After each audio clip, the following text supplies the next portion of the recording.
वो आदमी जो कभी लाखों लोगों द्वारा पूजा जाने वाला हीरो था, खुद को गिराकर एक छोटा सा जेल गार्ड बन गया, सिर्फ इसलिए क्योंकि हीरो बिना वजह किसी को नहीं मार सकता, लेकिन जेल गार्ड आराम से ऐसा कर सकता है। कुछ समय पहले हमारे मेन कैरेक्टर ने सबसे खतरनाक अपराधी को पकड़ा था और इसकी कीमत उसे अपने पूरे दस्ते की जान देकर चुकानी पड़ी। उस वक्त उसके पास उसे सीधे मार डालने का मौका था, लेकिन वो हाथ नहीं उठा पाया क्योंकि उसने अपने साथियों से वादा किया था कि अपराधी को कानून के हवाले किया जाएगा, और यही उसकी जिंदगी का सबसे पछतावे वाला फैसला साबित हुआ। सफेद बालों वाले उस शख्स को कानून ने मौत की सजा सुनाई और उसे कुछ समय के लिए अभेद्य लुक्रूस जेल में रखा गया। मेन कैरेक्टर अकेले घर पर टीवी पर खबर देख रहा था। सफेद बालों वाले की सजा के अलावा उस रात हीरो के अंतिम संस्कार की रस्म भी थी। वो बड़े उदास चेहरे से खबर सुन रहा था, तभी कोई आया और टीवी बंद कर दिया। आने वाला उसका बड़ा भाई था जो खुद एक जेल गार्ड था। मेन कैरेक्टर ने अपने भाई को देखा और अफसोस जताया कि उसने सफेद बालों वाले को खुद क्यों नहीं मार दिया, लेकिन भाई ने उसे अपने साथियों की बात मानने की सलाह दी। साथियों की वो बातें आज भी उसके कानों में गूंज रही थी। हीरो का काम लोगों को बचाना है, मारना नहीं, चाहे कितना भी खतरनाक अपराधी क्यों ना। उसे कानून के हवाले करना चाहिए, किसी भी हालत में किसी को नहीं मारना चाहिए। इस बात से मेन कैरेक्टर सहमत नहीं था, लेकिन उसने हमेशा की तरह इस वादे को निभाया। मेन कैरेक्टर के भाई का भी मानना था कि अपराधियों पर कानून का राज होना चाहिए और फिर जेल गार्ड सजा पूरी करे। आखिर में भाई ने मेन कैरेक्टर को बताया कि सफेद बालों वाले को अगले हफ्ते फांसी दी जाएगी और फिर दोनों हीरो के अंतिम संस्कार में शामिल होने चले गए। बस यहीं पर सब कुछ खत्म हो जाना चाहिए था, लेकिन मेन कैरेक्टर ने कभी सपने में भी नहीं सोचा था कि एक हफ्ते बाद उसे अपने भाई का ही अंतिम संस्कार करना पड़ेगा। उस पल वो पूरी तरह से टूट गया। उसे समझ नहीं आ रहा था कि आखिर हुआ क्या। जिस शख्स को मौत की सजा सुनाई गई थी वो ठीक कैसे है और उसे मारने वाला उसका भाई कैसे मर गया। मेन कैरेक्टर चुपचाप अपने भाई के ताबूत के पास बैठा था, तभी अचानक एक आवाज ने उसकी चुप्पी तोड़ी। आने वाला लुक्रूस जेल का जेलर था। जेलर ने उसे एक टैबलेट थमाया जिसमें सफेद बालों वाले की फांसी की प्रोसीडिंग की रिकॉर्डिंग थी। जिस पल उसके भाई ने फांसी देने का आदेश दिया, उसी पल लुक्रूस जेल की बिजली चली गई और उसी के साथ सफेद बालों वाले ने जोरदार इलेक्ट्रोमैग्नेटिक पल्स छोड़ी। मौके पर मौजूद कई जेल गार्ड वहीं ढेर हो गए और आजाद हुए सफेद बालों वाले ने उन सबको मार डाला। मेन कैरेक्टर को अपनी आंखों पर यकीन नहीं हो रहा था। वो स्क्रीन पर सब कुछ देख रहा था और तभी जेलर ने बताया कि अब हालत बहुत खराब है क्योंकि सफेद बालों वाले के अलावा जेल के तमाम कैदी भी आजाद हो गए हैं। हाँ, इतनी राहत जरूर है कि जेल को समय रहते बंद कर दिया गया,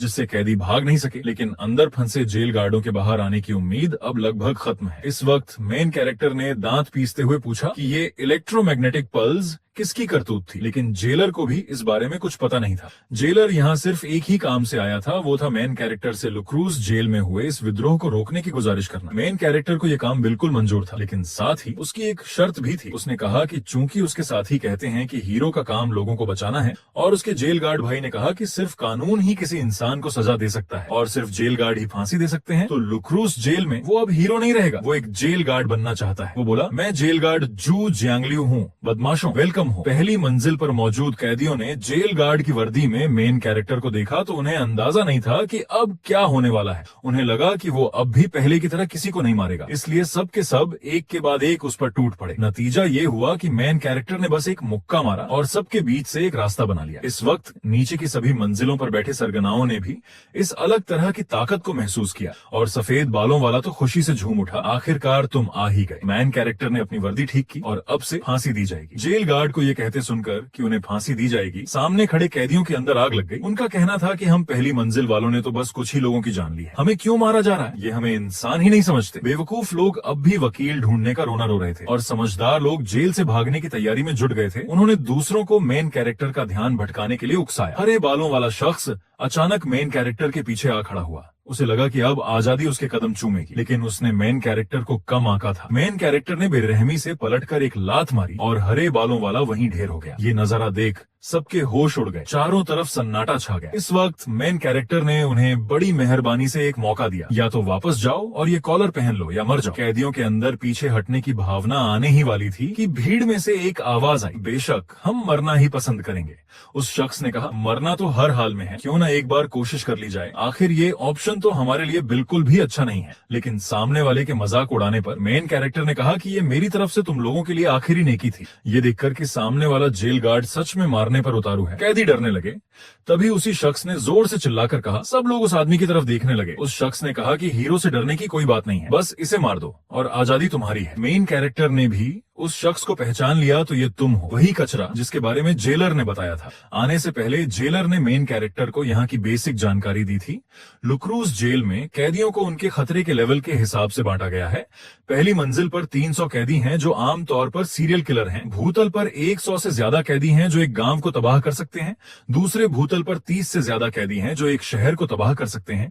तीसरे भूतल पर 10 कैदी हैं जो एक देश को तबाह कर सकते हैं। चौथे भूतल पर 5 कैदी हैं जो एक पूरे महाद्वीप को तबाह कर सकते हैं। और 5वें भूतल पर सफेद बालों वाले समेत 3 कैदी हैं जो पूरी दुनिया को तबाह कर सकते हैं। बेशक असल में इतने सारे दुश्मनों से नहीं निपटना पड़ेगा क्योंकि कैदी आपस में बिखरे हुए हैं। उन्हें मौका मिलेगा तो वो एक दूसरे की पीठ में छुरा जरूर घोंपेंगे। और पहली मंजिल पर सब एक शख्स के इर्द गिर्द इकट्ठे हो गए हैं। शिल रेसन, एक आवाज से दूसरों की ताकत बढ़ाने वाला म्यूटेंट। मेन कैरेक्टर ने सामने वाले शख्स को देखते हुए उसके गुनाह पढ़े, 7 आम नागरिकों और एक सेकंड क्लास हीरो की हत्या। लेकिन उस शख्स ने मेन कैरेक्टर की बात सुधारी।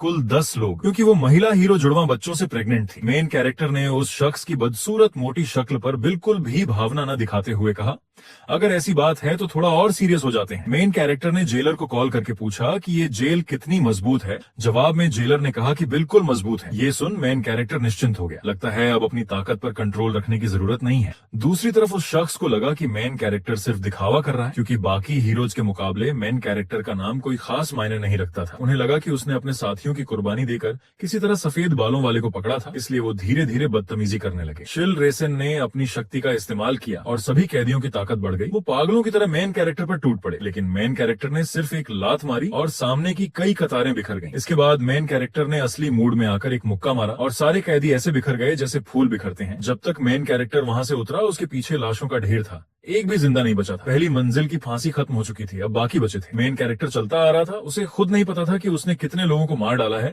बीच बीच में कुछ बचे हुए मिल जाते थे। वो उन्हें भी बड़ी मेहरबानी से मौका देता था कि कॉलर पहनोगे या मरोगे, लेकिन कॉलर पहनने वाला आज तक एक भी नहीं मिला। आमतौर पर कैदी उस पर टूट पड़ते थे और कैदी मर जाते थे। हाँ, कुछ ऐसे भी थे जो खुद को बहुत समझदार समझते थे, पहले हार मानने का नाटक करके कॉलर पहनने को राजी हो जाते थे ताकि मेन कैरेक्टर ढीला पड़ जाए और फिर मौका पाकर उस पर हमला कर देते थे।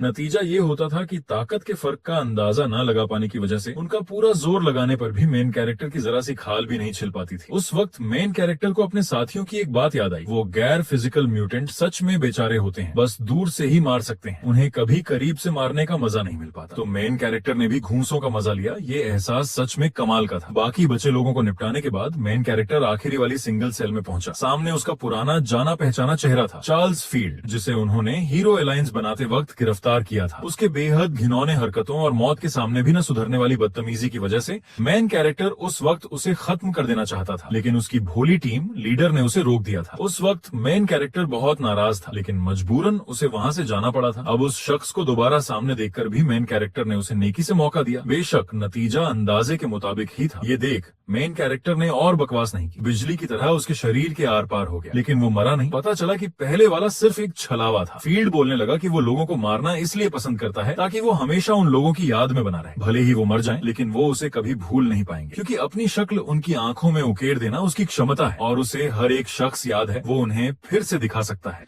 बोलते बोलते वो एक शख्स का भूत दिखाने ही वाला था कि उसका हाथ धड़ से अलग हो गया। मेन कैरेक्टर ने बड़ी शांति से उसे देखा। सच में 5वीं मंजिल तक पहुंचने वाला कैदी है। तेरी जुबान तो कमाल की है, लेकिन लगता है तू मेरे वार से बच नहीं सकता। इस वक्त फील्ड को एहसास हो गया था कि वो यहीं मरेगा, लेकिन मरने से पहले उसके मन में एक सवाल था, तुझे याद है इस रास्ते में तूने कितने लोगों को मारा है? मेन कैरेक्टर ने कहा कि उसे तुम जैसे लोगों को याद रखने की कोई जरूरत नहीं है, लेकिन इतना कहते ही उसके सामने उसके मरे हुए साथी फिर से आ गए। गुलाबी बालों वाली भोली लड़की फिर से उसे समझाने लगी कि हीरो को किसी को नहीं मारना चाहिए। फील्ड को लगा कि अब वो बच जाएगा। उसे नहीं पता था कि इससे मेन कैरेक्टर का गुस्सा और भड़क उठा है। इसी किसी को न मारो के चक्कर में उसका भाई मारा गया और फिर मेन कैरेक्टर ने बिना किसी नरमी के उन दोनों को एक झटके में 2 टुकड़ों में काट दिया। इस वक्त मेन कैरेक्टर का चेहरा बहुत डरावना था। उसने पूछा, तेरे पास और कोई फालतू बात? फील्ड को यकीन नहीं हो रहा था कि उसने अपने साथियों के भूत को भी बेझिझक काट दिया, तो मेन कैरेक्टर ने बेरहमी से कहा, वैसे भी ये सब झूठ था। ये सुन फील्ड की आंखें फटी की फटी रह गईं और अगले ही पल वो भी 2 टुकड़ों में बढ़ गया।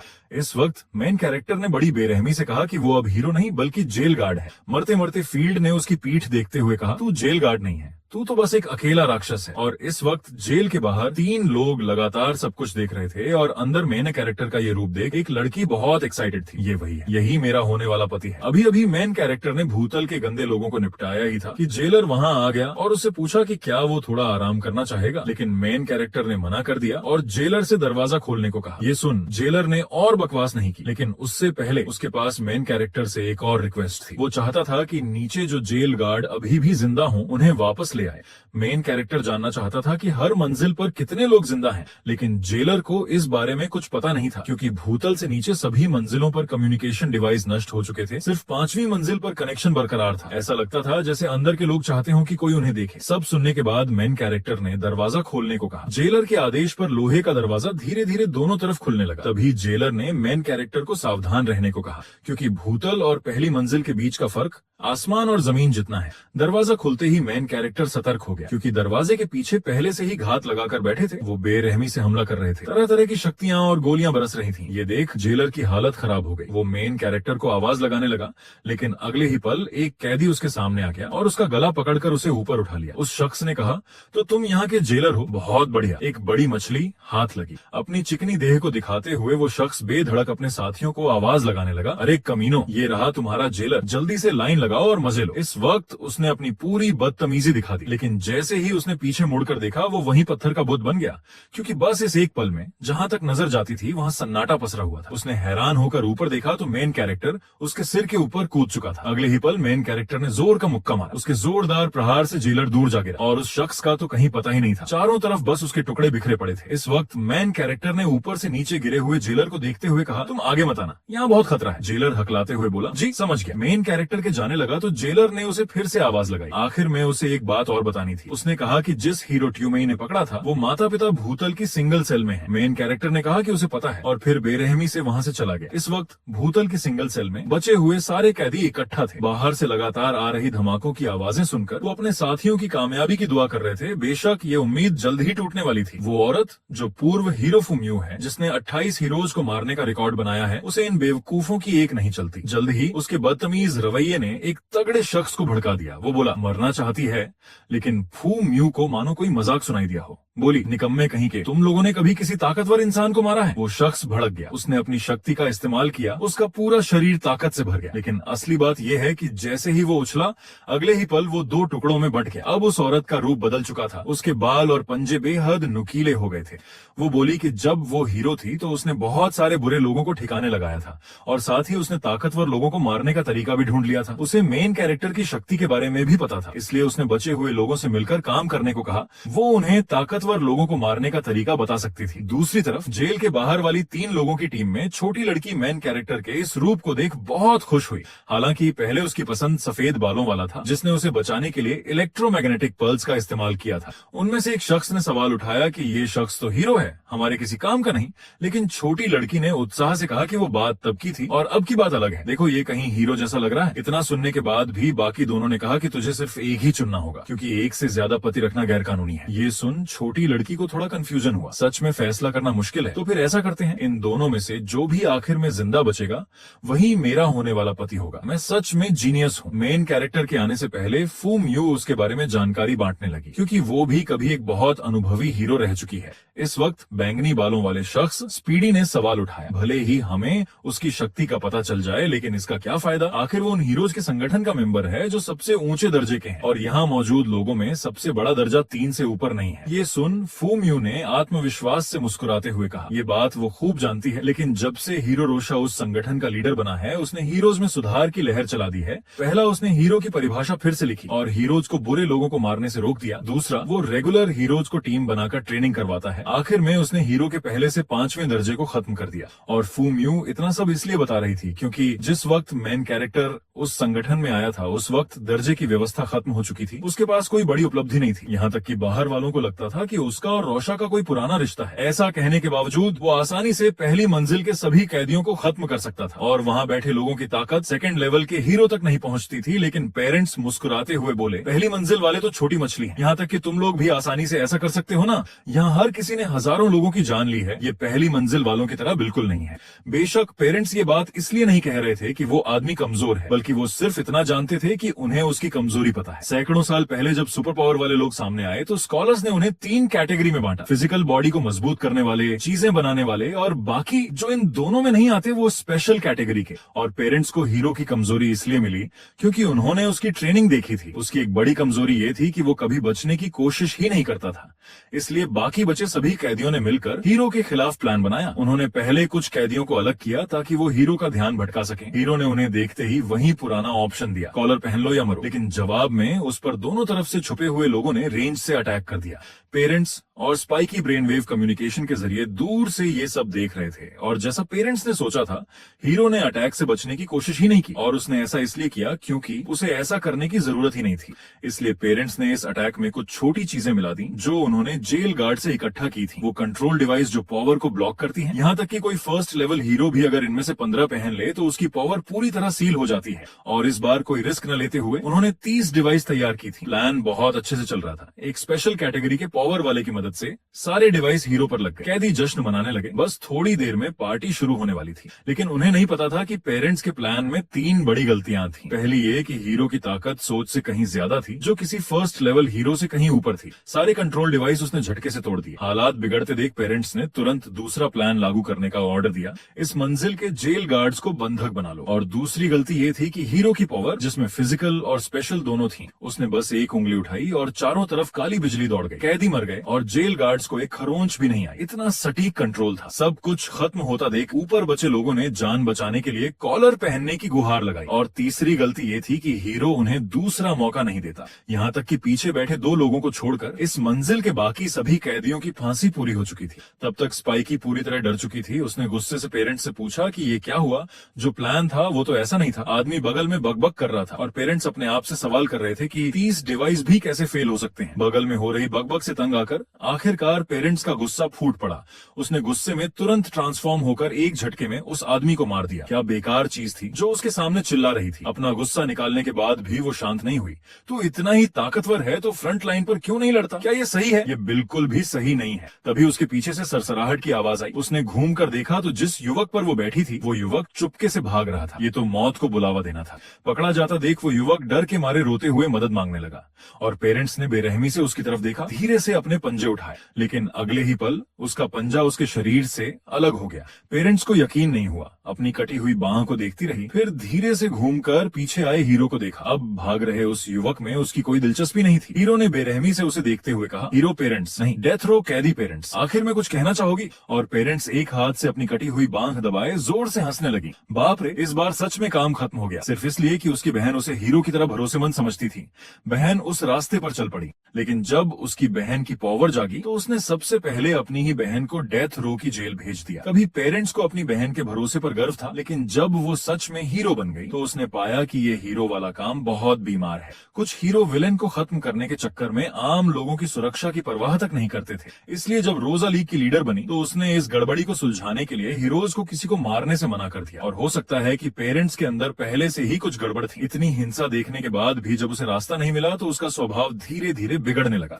पेरेंट्स हीरो की तरह काम करती रही, जब तक कि एक मिशन के दौरान उसने गलती से एक विलन को नहीं मार दिया। पहली बार किसी को मारने के बाद पेरेंट्स को थोड़ी बेचैनी हुई, लेकिन फिर उसने पाया कि ये एहसास कितना लुभावना था। अपनी जिंदगी में पहली बार उसे ऐसा कुछ महसूस हुआ। वो इतना खुश हुआ कि उसके आंसू निकल आए। इंसान को मारना इतना मजेदार था। उसके बाद से पेरेंट्स ने कत्लेआम शुरू कर दिया और उसे सबसे ज्यादा मजा उन हीरोज को मारने में आता था जो उससे कमजोर थे, क्योंकि उनके चेहरे पर धोखा खाने का जो भाव होता था वो पेरेंट्स को बहुत अच्छा लगता था। लेकिन आग में कभी आग नहीं छुपती। उसके शरीर से आने वाली खून की बू जो उसकी बहन तक पहुंच ही गई, तो बहन ने चुपके से अपनी बहन का पीछा किया और फिर उसने अपनी बहन का वो रूप देखा जो छुपा हुआ था। उस पल उसे यकीन नहीं हुआ कि उसने ये सब देख लिया है, और अपनी बहन को देखकर पेरेंट्स भी थोड़ा असमंजस में था। मैंने तुझसे कहा था ना, रात में बाहर ना निकला करो। सब कुछ खुल जाने पर पेरेंट्स ने सीधे बात करने का फैसला किया। तू भी आना चाहेगी? ये सुनकर बहन की आंखें फटी रह गईं। तू क्या कह रही है? बहन के मना करने पर पेरेंट्स ने जबरदस्ती नहीं की तो ठीक है, फिर खुद ही सही। लेकिन तभी बहन चिल्लाई नहीं। उसकी आवाज के साथ ही पेरेंट्स ने हैरानी से अपनी बाहों को बांधती जंजीरों को देखा। उसी पल उसकी बहन टोमेई की पावर जाग गई थी, और टोमेई ने हीरो बनकर पहला वार किया अपनी ही बहन पर। उसके बाद से बहन टोमेई हीरो बन गई, और उसकी बहन पेरेंट्स एक वांटेड क्रिमिनल। आखिरकार पेरेंट्स नाम की कैदी अपनी ही बहन के हाथों पकड़ी गई। पकड़े जाने के बावजूद पेरेंट्स मुस्कुराते हुए बोली, क्या अब मुझे बहन भी नहीं बुलाएगी? लेकिन टोमेई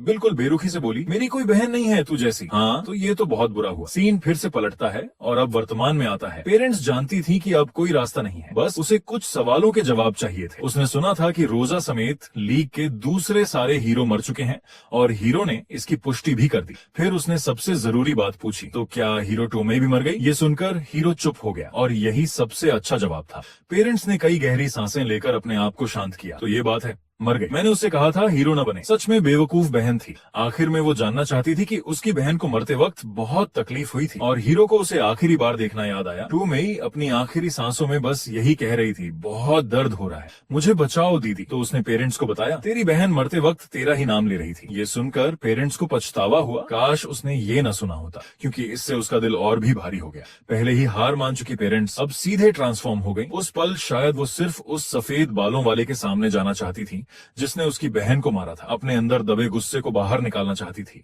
चाहे इसके लिए उसे मरना ही क्यों न पड़े। लेकिन हकीकत बहुत बेरहम थी। चाहे वो अपनी हदों को पार कर ले, हीरो के सामने वो फिर भी बेकार थी। बस एक लात मारी और उसे आराम से उछाल दिया। बेशक नफरत की ताकत को कम मत समझो। पेरेंट्स फिर से दौड़कर आ गई, लेकिन फिर भी कोई फायदा नहीं हुआ। हीरो ने एक सीधा घूंसा उसके शरीर पर मारा। सीधा घूंसा खाकर पेरेंट्स के मुंह से खून के फव्वारे निकल पड़े। उसका ट्रांसफॉर्मेशन मोड ही खत्म हो गया। पेरेंट्स ने अपने सामने वाले आदमी को नफरत से देखा। इस वक्त हीरो ने ऊपर से नीचे उसे देखते हुए बेरुखी से कहा, डेथ रो का कैदी होने के बावजूद किसी साथी के परिवार वाले को मारना सच में अच्छा नहीं लगता। ये सुनकर पेरेंट्स को कुछ उम्मीद सी दिखी। उसने गिड़गिड़ाते हुए उससे अपनी जान बख्श देने की भीख मांगी, लेकिन हीरो के दिल में जरा भी नरमी नहीं आई। जो लोग तुझसे भीख मांग रहे थे उनके साथ तूने क्या किया था? इतना कहकर हीरो ने अपनी मुट्ठी कस ली, जिसके चारों तरफ काली बिजली घूम रही थी। पेरेंट्स ने आखिरी बार हीरो को 2 शब्द सुनाए, बहनचोद। उसके बाद पूरी जेल में धमाका गूंज गया। डेथ रो कैदी पेरेंट्स की फांसी पूरी हुई। बूढ़े दादा तो बस युवकों से दोस्ती करना चाहते थे। नतीजा ये हुआ कि जिस जेल को कभी तोड़ा नहीं जा सकता था, उसमें एक बड़ा सा छेद हो गया। अभी अभी ऊपर से लगातार आ रहे झटकों को महसूस करते हुए सफेद बालों वाला युवक अंदर ही अंदर बेचैन हो रहा था। हालांकि उसके पीछे वाली औरत भी 5वीं मंजिल की कैदी थी, लेकिन सफेद बालों वाले की टेढ़ी नजरों के सामने उसने जरा भी विरोध नहीं किया। ये देखकर सफेद बालों वाले को बहुत बोरियत हुई। उसे लगा कि वो आदमी ही कुछ ज्यादा दिलचस्प था। अब वो ऊपर जाकर उस हीरो से मिलना चाहता था, लेकिन अगले ही पल एक ताकत ने उसे दूर से उठाकर फेंक दिया। सफेद बालों वाला युवक उछलकर दूर जा गिरा। बेशक इस अटैक से उसे कोई नुकसान नहीं हुआ, बस वो एकदम चौंक गया था। और उसी वक्त एक शख्स धीरे धीरे उस युवक की तरफ बढ़ रहा था। नन्हे, बहुत बोर हो रहा है क्या? दादा तेरे साथ खेलने आ गए। सामने वाले की असाधारण ताकत को भांपते हुए सफेद बालों वाले को आखिरकार मजा आ गया। बहुत डरावने लग रहे हो दादा। और बूढ़े दादा भी बड़े प्यार से बोले, डरावने कैसे? मैं तो बहुत प्यार करने वाला नेक दिल दादा हूँ। उस वक्त कंट्रोल रूम में बैठा जेल गार्ड घबराकर जेलर को रिपोर्ट कर रहा था। अंडरग्राउंड लेवल 5 के बूढ़े किंगस्टन और सफेद बालों वाले हुआंग सेंगवान की मुलाकात हो गई है। मॉनिटर पर यह देखकर जेलर बहुत खुश हुआ। असल में 2 बाघों की लड़ाई में एक का मरना तय है। इस वक्त जेलर की दुआ थी कि किंगस्टन जीते, हालांकि वो भी उतना ही खतरनाक था। वो लुक्रूस जेल में बंद पहला कैदी था और सबसे लंबे समय से सजा काट रहा था। वो उन कैदियों से बिल्कुल अलग था जिन्होंने अनगिनत लोगों की जान ली थी, क्योंकि उसने अपनी पूरी जिंदगी में सिर्फ 3 लोग मारे थे और उसने खुद सरेंडर करके जेल जाना स्वीकार किया था। लेकिन उसने जो पहला आदमी मारा वो उस वक्त का सबसे ताकतवर विलेन था और बाकी 2 उस वक्त के सबसे ताकतवर हीरो थे। उसने बिना किसी वजह के अचानक आकर दुनिया के 3 सबसे ताकतवर लोगों को मार डाला और फिर उसे बहुत खालीपन महसूस हुआ। ताकतवर होना सच में बहुत अकेला है और इसलिए दुनिया के टॉप पर पहुंचकर उसने खुद ही पुलिस के सामने सरेंडर कर दिया। और उस वक्त सरकार और हीरो एसोसिएशन के बीच रिश्ते बहुत अच्छे नहीं थे, इसलिए उसे यहाँ 30 साल से बंद रखा गया और फांसी नहीं दी गई। कुछ परेशानी महसूस करते हुए सफेद बालों वाले युवक ने बूढ़े दादा के साथ खेलने से मना कर दिया, लेकिन किंगस्टन दादा उस युवक से दोस्ती करने के लिए बहुत उत्सुक थे। उन्होंने युवक से कहा कि डरो मत, क्योंकि उसे छोटे पौधों को खत्म करने की कोई आदत नहीं है। सामने वाले के मना करने पर सफेद बालों वाला भी थोड़ा सीरियस हो गया। उसने बस हाथ घुमाया और अनगिनत मांस के गोले उसकी तरफ उड़ चले। आते हुए हमले को देखकर बूढ़े ने बिना घबराए अपनी special skill flowing rock smashing fist का इस्तेमाल किया। सारे मांस के गोले इधर उधर उछल गए और अगले ही पल वो सब फट गए। चारों तरफ खून की बारिश हो गई। बूढ़े दादा ने मुस्कुराते हुए सामने वाले से पूछा, क्या और कोई अटैक नहीं है? लेकिन जवाब में सफेद बालों वाले युवक ने कहा, तुम्हारे साथ खेलना बहुत बोरिंग है, फिर भी तुम तो जल्द ही बुढ़ापे में मरने वाले हो। ये सुनकर बूढ़ा कुछ देर चुप रहा। आजकल के बच्चे बहुत शेखी बघारते हैं। उसने कहा कि वो तेरे जैसे कितनों को देख चुका है जो हमेशा सोचते हैं कि वही सबसे ताकतवर है। इतना कहकर उसने जोर से जमीन पर पैर पटका। जो जमीन कभी नहीं टूटनी चाहिए थी वो उसी वक्त फट गई। अपनी बेइज्जती महसूस करते हुए बूढ़े ने अपने असली रौद्र रूप दिखाने शुरू कर दिए। उसके एक पैर के नीचे से न सिर्फ 5वीं मंजिल की जमीन टूटी बल्कि पूरी जेल हिल गई। उस वक्त जेलर को अभी भी अंदाजा नहीं था कि मामला कितना गंभीर है। उसे अब भी इस जेल की मजबूती पर पूरा भरोसा था। लेकिन जैसे ही बूढ़े ने पूरी ताकत लगाई वो ऊपर उछला और अपने दोनों पैर सफेद बालों वाले के चेहरे पर दे मारे। सौभाग्य से सफेद बालों वाले ने फुर्ती से रिएक्ट किया और आखिरी वक्त पर बच गया। लेकिन इस जेल की किस्मत इतनी अच्छी नहीं थी। जोरदार धक्के से हीरो को भी कुछ अजीब सा महसूस हुआ।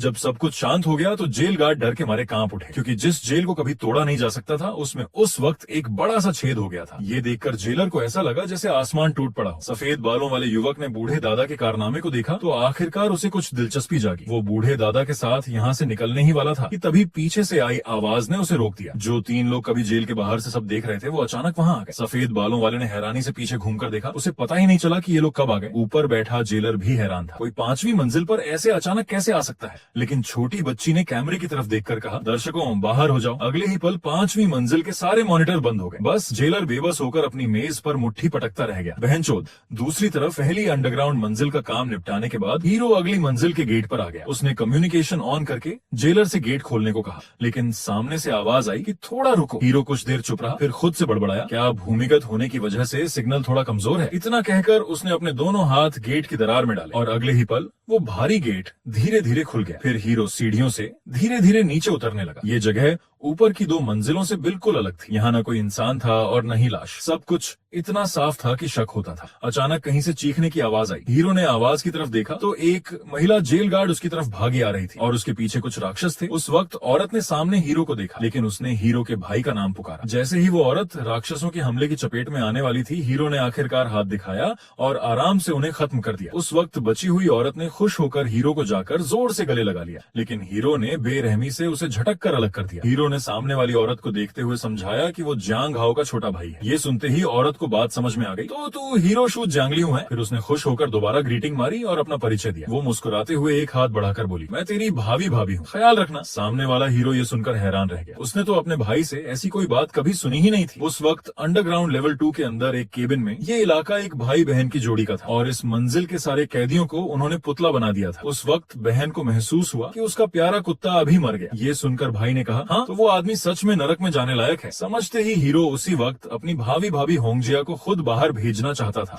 क्योंकि उसका फ्यूचर का भतीजा बहुत कीमती था। लेकिन जिया ने कहा कि यहाँ उसकी कैपेबिलिटी काम आ सकती है, क्योंकि इस मंजिल के उस केबिन वाले भाई बहन लीजेंडरी हीरो मैगट के शिष्य हैं और वो लोग शैतानों को बुलाकर इंसानों को पुतला बना सकते हैं। अब न सिर्फ इस मंजिल के सारे कैदी काबू में थे, बल्कि इस मंजिल के दूसरे जेल गार्ड भी। अगर वो भाई बहन अपनी कैपेबिलिटी हटा सकें तो ये जेल गार्ड दोबारा पहले जैसे हो सकते हैं और हीरो के पास उन्हें अलग करने का कोई तरीका नहीं था। लेकिन जिया की कैपेबिलिटी से वो दूसरों की यादों को देखकर जेल गार्ड्स को ढूंढ सकती थी। उसने हीरो को यकीन दिलाया कि वो उस पर ये कैपेबिलिटी इस्तेमाल नहीं करेगी, लेकिन हीरो फिर भी उसे साथ ले जाने के मूड में नहीं था। उसके दिल में उसके फ्यूचर के भतीजे की चिंता सबसे ऊपर थी। लेकिन एक जेल गार्ड होने के नाते जिया की रिस्पॉन्सिबिलिटी उसे ऐसे हटने नहीं दे रही थी। मजबूर होकर हीरो को कॉम्प्रोमाइज करना पड़ा। बस एहतियात के तौर पर उसने अपनी कैपेबिलिटी से उसे पूरी तरह कवर कर लिया। दोनों थोड़ी दूर आगे बढ़े ही थे कि पुतलों का एक समूह मिल गया। उसके बाद जिया ने तुरंत अपनी क्षमता लगाकर उनमें से जेल गार्ड्स को ढूंढ निकाला। उस वक्त उसने हीरो से कहा कि पहले इन सबको कंट्रोल में कर लें, फिर एक एक करके अलग करेंगे। लेकिन अगले ही पल वो खुद ही एक तरफ कर दी गई, क्योंकि हीरो के दिमाग में सिर्फ जेल गार्ड्स को अलग करना था और जो जेल गार्ड्स नहीं थे, यानी इस मंजिल के सारे कैदी, वो सब मरने लायक थे। उस केबिन में बैठे भाई बहन क्रिस्टल बॉल से बाहर का सब देख रहे थे। उन्होंने पाया कि ये आदमी उनके गुरु से भी ज्यादा ताकतवर लग रहा था और साथ ही उस औरत से भी ज्यादा मजबूत था जिसने उन्हें पकड़ा था। ये देखकर बहन को थोड़ा डर लग रहा था। भाई ने उसे ढांढस बंधाते हुए कहा, डरो मत, वो हमें यूं ही नहीं मार देगा। कैदियों का एक समूह खत्म करने के बाद हीरो ने जिया को बाहर निकाला। जिया ने उससे पूछा कि ऐसा क्यों किया। हीरो ने समझाया कि कैदियों को फांसी देना उसका काम है। इस पर जिया को बहुत बुरा लगा। उसने कहा कि जेल गार्ड जल्लाद नहीं होते, उनका काम कैदियों को सुधारना होना चाहिए।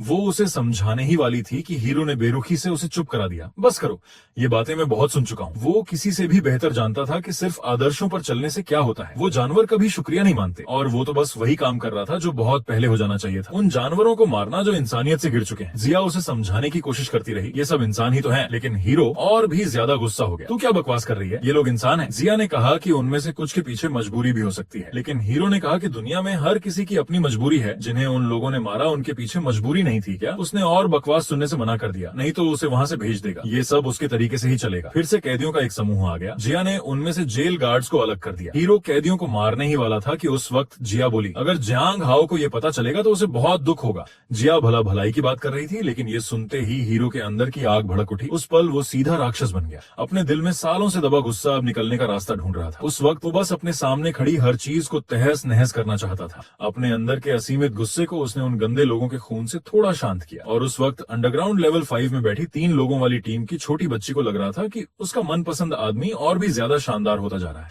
अभी अभी हीरो की मुलाकात उन भाई बहनों से हुई जो लोगों को पुतला बनाते थे। नेक दिल हीरो ने उनसे कहा कि वो अपनी क्षमता हटा दें, इससे उन्हें आराम से मरने में आसानी होगी। उस वक्त बहन डर से कांप रही थी और भाई ने हीरो से पूछा कि क्या वो उन्हें जाने दे सकता है। हालांकि वो दोनों बेचारे दिख रहे थे, लेकिन हीरो के दिल में जरा भी हमदर्दी नहीं थी, क्योंकि अंडरग्राउंड लेवल 2 से शुरू होकर हर किसी के सिर अनगिनत पापों का बोझ था और हीरो उन्हें दोबारा कोई मौका नहीं देने वाला था। भाई बहन ने रिश्ते का सहारा लेने की कोशिश की। उनका गुरु तो हीरो का साथी था, यहाँ तक कि जिस रोजा ने उन्हें पकड़ा था वो भी उनके गुरु के चलते उन्हें ज्यादा परेशान नहीं किया था। उन्होंने कहा कि वो क्षमता हटा सकते हैं, बस हीरो उन्हें छोड़ दे। लेकिन हीरो ने बिना सोचे मना कर दिया। हालात बिगड़ते देख जिया ने उन दोनों से कहा कि कॉलर पहन लो, लेकिन उन्होंने मना कर दिया क्योंकि उन्हें लगा कि उन्होंने इतना बड़ा पाप नहीं किया है। हीरो को तैयार देख भाई बहन ने उनसे एक बार समझाने का मौका मांगा। जिया ने भी हीरो से कहा कि शांति से बात करके देख ले, लेकिन हीरो ने उनकी कोई बात सुनने से मना कर दिया, क्योंकि चाहे जो भी वजह रही हो उन्होंने अनगिनत लोगों को मारा है, ये सच है। हीरो के हाथ चलते ही भाई बहन हवा में लटक गए। हीरो पहले उन्हें थोड़ा सबक सिखाना चाहता था कि वो क्षमता हटा दे, लेकिन अचानक उन दोनों के शरीर से चमक निकलने लगी।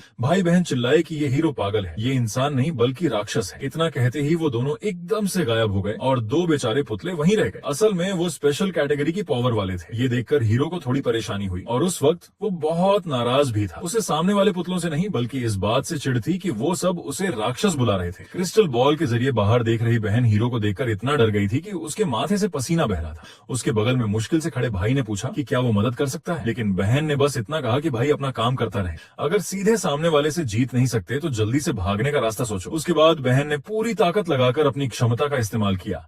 फिर हीरो के सामने एक बहुत बड़ा समन सर्कल बना। अगले ही पल उसमें से अनगिनत राक्षस निकलने लगे। ये राक्षस भले ही उन पुतलों से थोड़े मजबूत लग रहे थे, लेकिन हीरो को ये और भी आसान लगे, क्योंकि ये इंसान नहीं थे तो उसे गलती से किसी जेल गार्ड को मारने की चिंता नहीं थी। और कोई भी राक्षस हीरो के एक वार से आगे नहीं टिक पाया। अपनी मेहनत से बुलाए गए पालतू जानवरों को ऐसे मरते देख बहन और भी ज्यादा घबरा गई। उसने भाई की तरफ देखकर जल्दी करने को कहा, लेकिन भाई ने कहा कि अभी कम से कम 10 मिनट और लगेंगे। ये सुनकर बहन ने दर्द सहते हुए अपनी उंगली काट ली, बस थोड़ा और वक्त खरीदने के लिए। लेकिन इससे पहले कि वो आगे कुछ करता, एक जोरदार झटका आया। बस धमाके की आवाज आई। उनके केबिन की छत किसी ने पैर मारकर उड़ा दी। उन्हें यकीन नहीं हुआ। घूमकर देखा तो वो आदमी उनके सामने खड़ा था। असल में हीरो को समझ में आ गया था कि इन दोनों को पकड़ लेने से सब एक साथ ठीक हो जाएगा, इसलिए वो सीधा शॉर्टकट से उन तक आ गया। उस वक्त हीरो ने उन्हें आखिरी मौका दिया कि क्षमता हटा दो, इससे आराम से मर सकोगे। लेकिन भाई बहन डर के मारे कांप रहे थे, फिर भी हार मानने को तैयार नहीं थे। भाई ने दोनों हाथ आगे बढ़ाए, फिर आसमान में कई बड़े बड़े मैजिक सर्कल बन गए। हीरो ने हैरानी से ऊपर देखा तो सामने वाले ने सीधे 4 प्रमुख देवदूतों को बुला लिया। लेकिन इतना सब होने के बावजूद वो हीरो के एक हल्के पैर के वार के सामने टिक नहीं पाए। दोनों को यकीन नहीं हो रहा था। उन्होंने पीछे मुड़कर देखा, ये सब सच में एक इंसान कर सकता है। रास्ता बंद देख भाई ने सारे जेल गार्ड्स को वहां बुला लिया और हीरो को धमकी दी कि पास मत आना, नहीं तो इन सबको मार डालेगा।